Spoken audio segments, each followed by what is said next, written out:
Olá, sejam muito bem-vindos a mais uma das nossas análises. Hoje a gente vai explorar um negócio que é literalmente um dos maiores quebra-cabeças da nossa experiência moderna, o paradoxo do vazio. É muito louco pensar nisso, né? Numa era de abundância absurda, a gente ainda tem essa sensação persistente de escassez interior. Então, na nossa análise de hoje, vamos destrinchar as dimensões psicológicas e espirituais desse vazio e ver o que textos milenares, filosóficos e teológicos têm a nos dizer sobre encontrar uma plenitude de verdade. Bom, vamos mergulhar direto nisso. Por que uma geração que tem absolutamente tudo ainda se sente tão vazia? Pensa bem, a gente atingiu o ápice do conforto material, tá todo mundo com 1000 aplicativos para otimizar o tempo e a produtividade, mas a gente esbarra no que os dados chamam de um teto de vidro da satisfação. Sabe como é? Aquela euforia de comprar o carro dos sonhos ou conseguir a promoção que dá um pico de alegria, mas logo depois, puff, o vazio silencioso volta. É bizarro pensar que somos a civilização mais rica e, ao mesmo tempo, a mais medicada de todos os tempos. Dinheiro sobrando, mas espiritualmente falando, estamos morrendo de fome.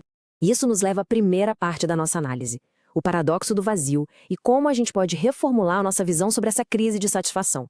Olha só, a psicologia moderna muitas vezes trata esse vazio como um probleminha químico ou só uma questão de ajustar a mentalidade, algo que a gente resolve apenas gerenciando ou medicando.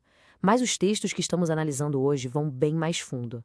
Eles não descrevem o vazio como uma falta de bens materiais, mas sim como um deslocamento vital de foco. É um sintoma claro de que os nossos valores terrenos estão totalmente bagunçados. Na verdade, essa angústia toda não é uma falha na rotina. É literalmente o grito de uma alma que não está recebendo o alimento certo e está se perdendo num mar de distrações.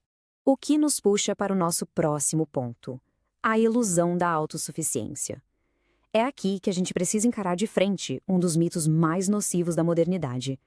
O que é realmente interessante aqui é como a gente comprou a ideia de que o indivíduo tem que ser o seu próprio salvador, a sua própria bússola. Isso cria uma pressão que é simplesmente esmagadora. Para ilustrar isso de um jeito muito prático, as fontes trazem um estudo de caso bíblico fascinante, a história do jovem rico. Ele é o arquétipo perfeito do sucesso exterior e do fracasso interior. Imagina alguém que tinha absolutamente tudo: grana, juventude, status, o pacote completo, né? Mas adivinha? Ele ainda sentia um incômodo existencial gigantesco que nada no mundo conseguia curar. O texto original mostra, de forma bem detalhada e neutra, que esse cara era impecável na conduta moral. Ele gabaritou a lista do que não fazer. Não matou, não roubou, não cometeu adultério, honrou os pais. Ele cumpriu todas as regras à risca. Mas, na hora do teste final, naquilo que as fontes chamam de lei suprema do amor e do desapego, ele falhou. O problema não era o comportamento exterior dele, era que o coração dele estava 100% ocupado pelas suas propriedades e riquezas. Simplesmente não sobrava espaço lá dentro para uma conexão divina ou para a doação verdadeira. É exatamente aí que o texto redefine completamente o que é ter sucesso espiritual. O termo grego usado é teleos, que geralmente é traduzido como perfeição. Mas veja bem, não é bater meta ou preencher uma lista de bom comportamento. Teleos significa uma adesão completa ao caminho do amor, e isso exige uma mudança radical de paradigma. Para alcançar essa perfeição de verdade, é preciso abrir mão do apego material, é encontrar a plenitude através da libertação das amarras de ficar acumulando coisas sem parar. Esse apego todo nos leva a uma distinção absolutamente crucial na nossa exploração. Vamos falar sobre solidão versus solitude e entender esses dois isolamentos que parecem iguais, mas são opostos. Isso ilustra de forma brilhante como o nosso esvaziamento interno nos empurra para estados muito diferentes. De um lado, a gente tem a solidão. É aquela carência tóxica, sabe? Um medo absurdo do abandono, onde as pessoas acabam aceitando qualquer migalha ou humilhação só para não terem que encarar a si mesmas no silêncio. Do outro lado, em total contraste, nós temos a solitude. Esse é o silêncio restaurador e divino. É aquele espaço de paz onde a gente desliga o barulho do mundo e encontra uma força espiritual genuína, sem precisar ficar buscando a validação dos outros o tempo todo. Algumas perspectivas filosóficas elevam esse estado de solitude a um conceito maravilhoso chamado silêncio luminoso. É quando a gente consegue limpar todo aquele ruído interno constante, a ansiedade, a comparação, as expectativas, e cria um espaço mental cristalino. E o mais incrível, esse vazio intencional não é doloroso. Pelo contrário, ele funciona como uma lente que nos permite enxergar a humanidade e o mundo ao nosso redor com uma clareza e uma profundidade absurdas. É uma conexão extremamente fundamentada.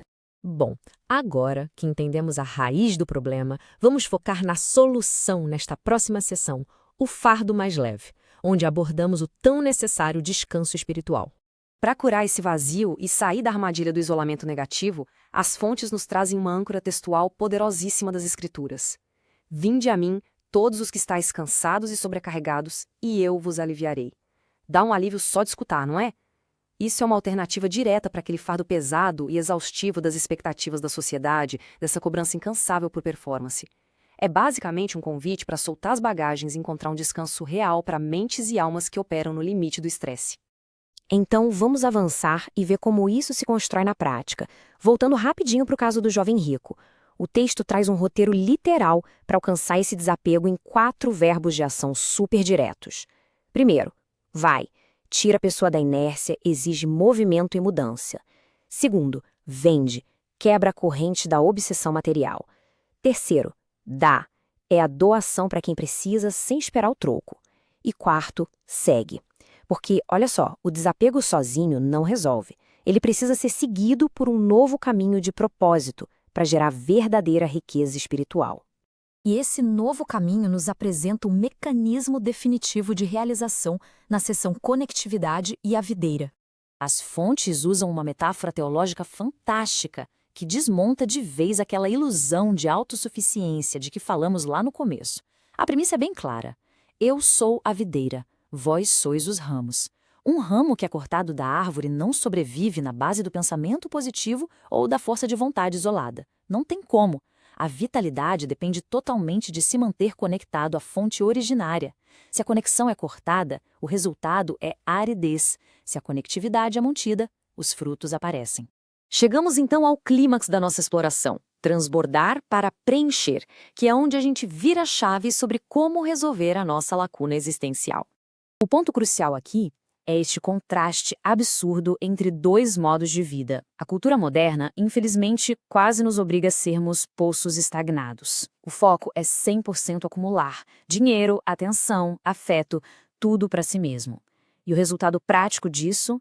Aquela dor focada no próprio umbigo e um vazio que nunca passa. O antídoto apresentado pelas fontes é se transformar num rio fluente. Quando o foco muda para dar e servir, o resultado é um transbordamento restaurador. A sacada genial é que a plenitude não vem de tentar encher o próprio balde, mas de deixar a água fluir através de si, tornando-se um canal de benefícios para os outros. E a gente fecha a análise de hoje com essa reflexão de explodir a cabeça.